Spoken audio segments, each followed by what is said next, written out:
Hello. इस video में मैं आपको दिखाऊंगा कैसे आप external data app initialization process के दरमियान लोड कर सकते हैं या कोई ऐसा काम जो आप ऐप इनिशियलाइजेशन के दरमियान करना चाहते हैं कि जैसे आपकी एप्लीकेशन लोड हो और ये डाटा आपके पास मौजूद हो। तो ये चीज़ हम देखेंगे हम ये कैसे कर सकते हैं। ये हम करना क्यों चाहते हैं। अगर आप कोई कॉन्फ़िगरेशन अपनी एप्लीकेशन के अंदर ऐड करना चाहते हैं, कोई कॉन्फ़िगरेशन करना चाहते हैं, तो इस काम के लिए आप ये यूज़ करते हैं।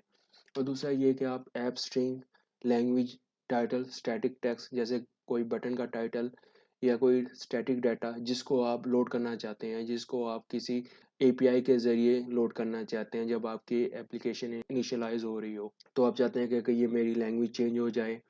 जैसे आपकी एप्लीकेशन इनिशियलाइज़ हो रही है तो आप चाहते हैं कि इस दरमियान या इससे पहले ये लैंग्वेज डाउनलोड हो जाए, ये टाइटल डाउनलोड हो जाए। एपीआई के ज़रिए रिसोर्स डाउनलोड कर लेंगे आपके बटन का टेक्स्ट। अगर आप अपनी एप्लीकेशन के रिसोर्स बटन टाइटल इंग्लिश में करना चाहते हैं, किसी और ज़ुबान में करना चाहते हैं, आप चाहेंगे कि आपकी एप्लीकेशन लोड होने से पहले ये डाटा पहले मौजूद हो ताकि जब रेंडर हो तो ये डाटा उस यूआई पे रेंडर हो जाए। जो इसका सबसे अहम फ़ायदा है वो ये, अगर लेट्स सपोज आपने एप्लीकेशन डिप्लॉय की लाइव सर्वर पर और आप देखते हैं कि कोई टाइपो आ गया है, कोई तो टाइपो को अभी आप फिक्स कर सकते हैं विदाउट बिल्ड। आपको एंगुलर ऐप को दोबारा बिल्ड करने की ज़रूरत नहीं है। कोई बटन का टाइटल रॉन्ग हो गया है तो आप उसको सिंपली इजीली आप उसको विदाउट बिल्ड आप उसको फिक्स कर सकते हैं टाइपो को। इसमें हम जिस चीज़ को यूज़ करेंगे वो ऐप इनिशियलाइज़र है। ये आपको एक से ज़्यादा इनिशियलाइज़र फंक्शन आपको ये देता है। अब हम देखते हैं कैसे हम ऐप रिसोर्स को या कॉन्फ़िगरेशन को लोड करेंगे जब आपकी एप्लीकेशन इनिशियलाइज़ हो रही होगी। इस एग्जांपल में हम डाटा लोड करेंगे एपीआई के ज़रिए। जो डाटा हम लोड करेंगे वो एक बटन का टेक्स्ट होगा और एक पैराग्राफ का टेक्स्ट होगा। तो इसके लिए हम 2 फाइलें बनाएँगे। एक एसिड में एसिड्स में हम एक जेसॉन फाइल बनाएंगे जिसमें हम बटन का टेक्स्ट है, जो भी हमारा कॉन्फ़िगरेशन है या टाइटल्स हैं या एप्लीकेशन के जो स्ट्रिंग्स यूज़ होंगी वो हम जेसॉन के अंदर सेव करेंगे। एक एपीआई कॉल के ज़रिए हम उनको फेच करेंगे जैसे एप्लीकेशन इनिशियलाइज हो रही होगी।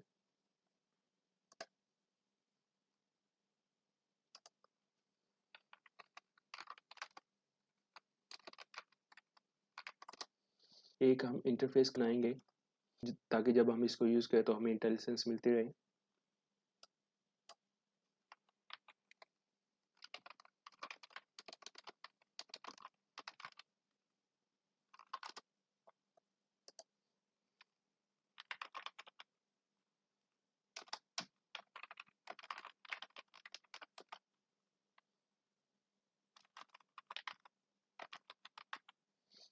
मैं इसको ये नेम दे रहा हूँ, हम कुछ भी आप दे सकते हैं।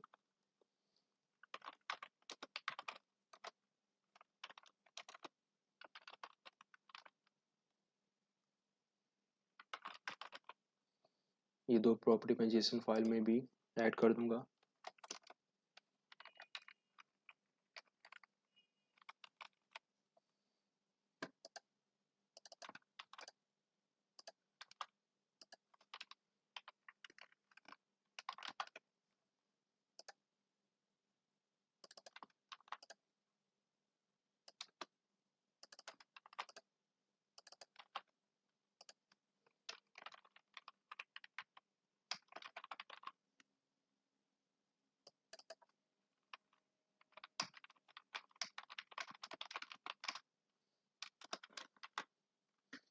अब ये 2 मैंने फाइलें बना दी, एक जेसॉन की और एक एक मैंने इसका इंटरफेस बनाया है ताकि मुझे इसकी इंटेलिजेंस मिलती रहे जब मैं इसको यूज़ करूँ। एपीआई कॉल करने के लिए मुझे एचटीटीपी क्लाइंट मुझे यूज़ करना होगा, तो इसके लिए मुझे एक सर्विस बनानी पड़ेगी।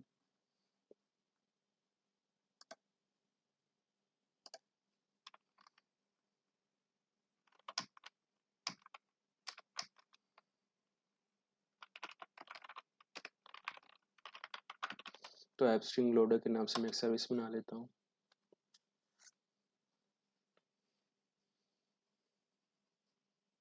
अब मुझे प्रोवाइडर सेक्शन के अंदर मुझे ऐप इनिशियलाइज़र देना होगा और साथ मुझे एक फैक्ट्री फंक्शन भी ऐड करना होगा ताकि मैं उस फंक्शन के अंदर मैं सर्विस के मेथड को कॉल कर सकूँ।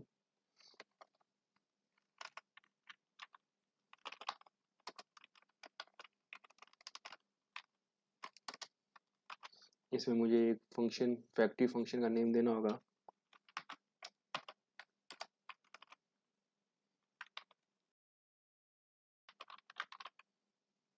तो मैं एपीआई कॉल को हिट करूँगा तो इसके लिए मुझे इसमें बताना पड़ेगा कि आप जब अपने फंक्शन को रन कर तो इसकी जो डिपेंडेंसी है वो एक सर्विस है।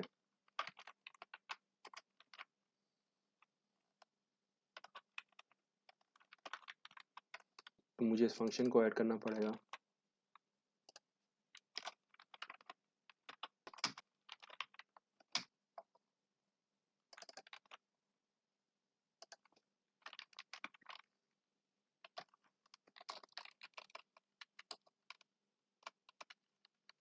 यहाँ पर मैं उस सर्विस को इंजेक्ट कर दूंगा।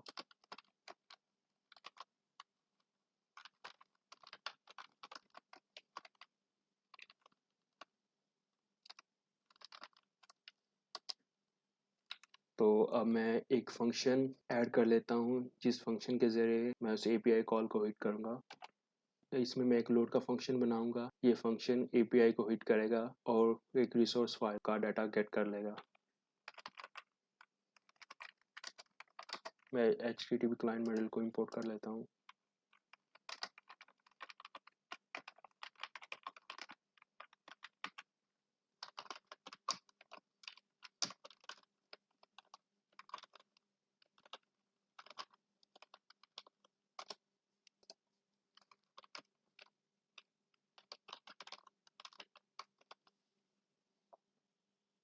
यहाँ पर मैं HTTP क्लाइंट को इंजेक्ट कर लेता हूँ।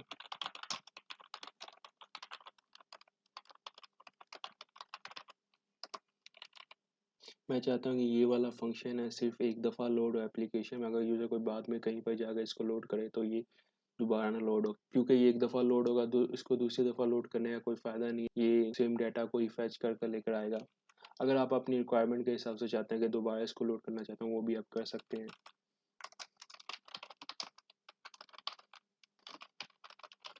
इसको मैं फर्स्ट टाइम ट्रू कर देता हूँ और एक मैं वेरिएबल बना लेता हूँ।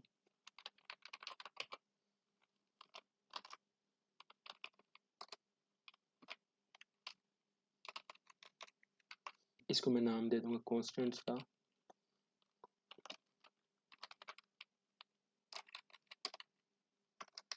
इसके अंदर आए तो मैं इसको फॉल्स कर दूंगा तो ये दोबारा लोड नहीं होगा, दोबारा ये एपीआई कॉल नहीं करेगा।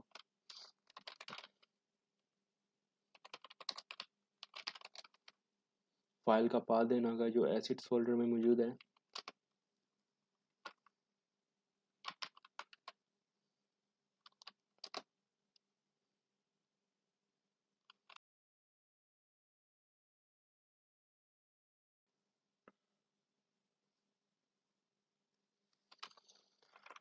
इसको मैं एज अ प्रॉमिस कर लूँगा।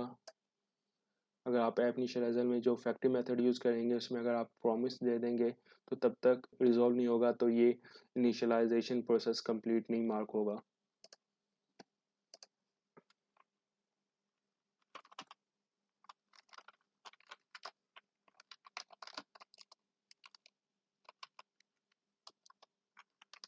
इसको मैं टाइप दे दूंगा।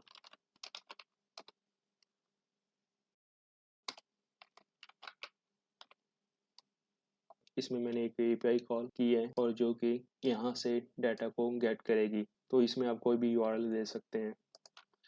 इस फंक्शन में मैं उस मेथड को कॉल कर लूँगा।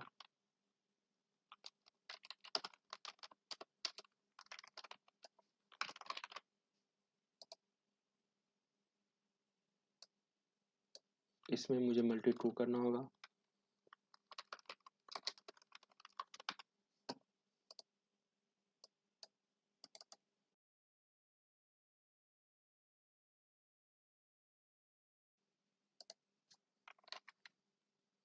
ये मुझे एज अ डिपेंडेंसी मुझे एज अ पास करनी होगी।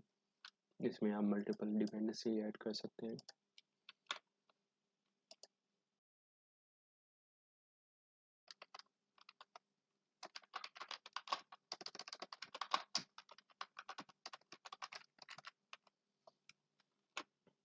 अब जहाँ भी मैंने इस रिसोर्स को यूज़ करना है वहाँ पे मैं इस सर्विस को इंजेक्ट कर दूंगा।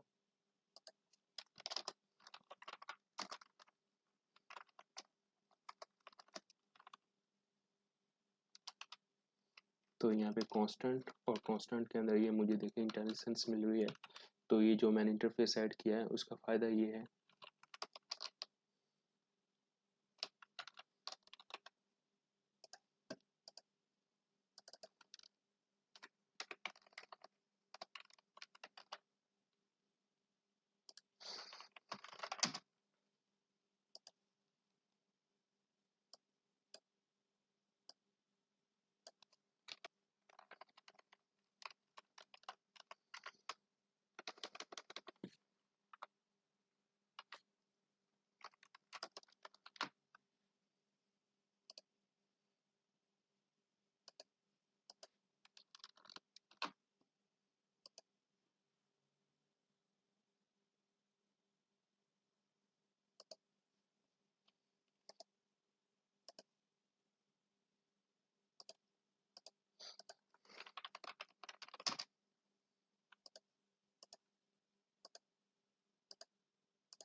मैंने इसको एक्सपोर्ट नहीं किया हुआ था।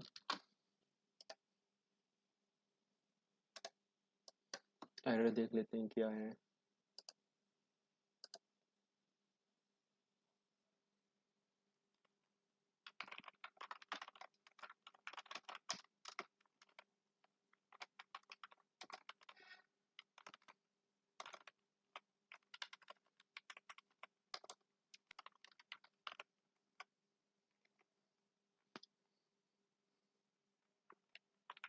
इसको हम इनिशियलाइज कर लेते हैं।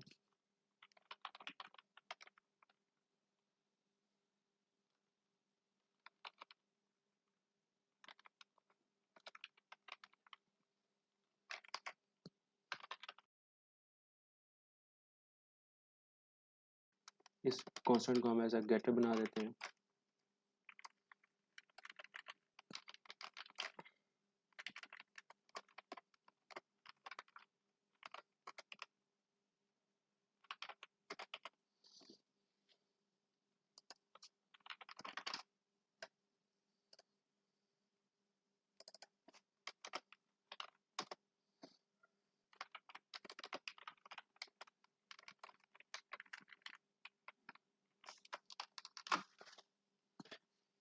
अब इसको टेस्ट करते हैं।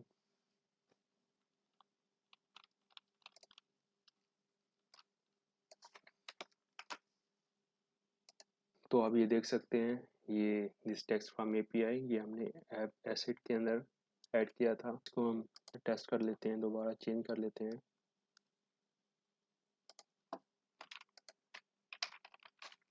इसको मैं ये दोनों ऐड टू मैंने ऐड कर दिए हैं। अब मैं देखता हूँ, ये देखें ये रिसोर्स लोड हो रहा है वो एसिड फाइल से लोड हो रहा है, और इसकी जगह आप कोई भी मीन्स के कोई भी एपीआई यूआरएल कोई अपने सर्वर का यूआरएल कर देंगे, डाटा वहाँ से लोड होगा। जो इसका जो सबसे इम्पोर्टेंट फ़ायदा है जो आप यूज़ कर सकते हैं कि आप लाइव सर्वर पर विदाउट बिल्ड सोल्यूशन को बिल्ड किए बगैर आप ये बटन के टाइपोज, ये टाइटल, ये स्टैटिक टेक्स्ट ये चेंज कर सकते हैं। तो इसमें अगर हम देखें तो अभी भी एरर, तो ये थिंग सेम एरर दे रहा है। तो मुझे ये लग रहा है कि ये प्रॉमिस है, ये वर्क नहीं कर रहा। तो इसमें ये होता है कि जब तक प्रॉमिस रिजॉल्व नहीं होगा तो तब तक ऐप इनिशियलाइज नहीं होगी। तो अभी हो ये रहा है, इसके रिजॉल्व होने से पहले ऐप इनिशियलाइज हो रही है। इस गेट रिक्वेस्ट को हम प्रॉमिस में ऐड कर लेते हैं।